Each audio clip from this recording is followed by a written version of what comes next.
Hi friends, வீட்டில் அத்திப்பழம் கேட்குறாங்கன்னு சொல்லிட்டு நானும் அத்திப்பழம் பிடுங்கலான்னு மரத்துக்கு போயிருந்தேன். அங்கே பார்த்தீங்கன்னா மரத்தில் வந்து நிறைய பழம் கீழே அப்படியே கொட்டி கிடந்துச்சு. நானும் பிடுங்கலான்னு போனேன். எனக்கு அப்படியே பழத்தை அள்ளிக்கிட்டு வந்துட்டேன். எல்லா பழத்தையும் அள்ளிட்டு வந்து லைட்டாக மண்ணாக இருந்துச்சு.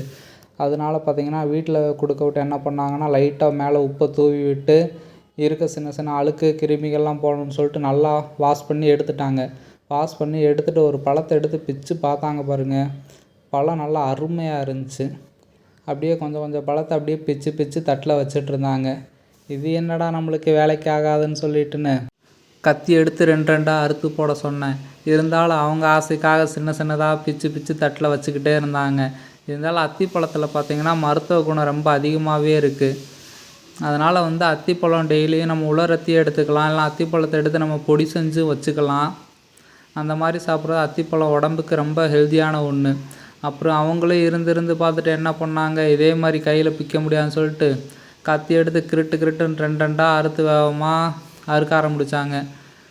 பழத்தை பார்க்கும்போது பழம் நல்லா செவேருன்னு இருந்துச்சு. அதே மாதிரி உள்ளே இருக்க விதைகள் பார்த்திங்கன்னா நிறையாவே இருந்துச்சு. அறுக்கும்போது பார்த்திங்கன்னா சின்ன சின்ன பூச்சிகள் உள்ளே இருந்துச்சு. அதை நாங்கள் தண்ணியில் போட்டு வாஷ் பண்ண விட்டோம். ஓரளவு அந்த பூச்சிகள்லாம் குறைஞ்சிருச்சு. ஃபைனலாக பார்த்திங்கன்னா அத்திப்பழத்தை ஓரளவுக்கு நல்லாவே அறுத்து முடிச்சிட்டாங்க. கொஞ்சம் அத்தி மட்டும்தான் கையில் வச்சுருக்காங்க. ப்ளஸ்ஸு இந்த அத்திப்பழத்தை ஃபுல்லாகவேன்னு நம்ம வந்து வெயிலில் நல்லா காய போடணும். வெயிலில் காய போட்டு உணர்த்தி எடுத்து வச்சுக்கிறணும். 1 நாள் 2 நாள் மட்டும் நீங்கள் காய போட்டிங்கன்னா நல்லா உலர் அத்தி மாதிரி சவக்குன்னு இருக்கும்.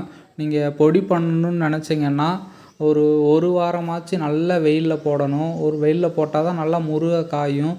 முருகை காய்கிறத நீங்கள் நிறைய அத்தி வச்சுருந்தீங்கன்னா மிஷினில் போட்டுக்கலாம். நீங்கள் கொஞ்சமாக தான் அத்தி வச்சுருக்கீங்கன்னா உங்கள் மிக்சியில் போட்டு அடித்து எடுத்துக்கலாம். அதே மாதிரி பார்த்திங்கன்னா அதோட கொஞ்சம் ஏலக்காய், கிராம்பு கொஞ்சம் சேர்த்து அரைச்சிக்கிட்டிங்கன்னா வாசனையாகவும் இருக்கும், கெட்டு போகாமலும் இருக்கும் ஃப்ரெண்ட்ஸ்.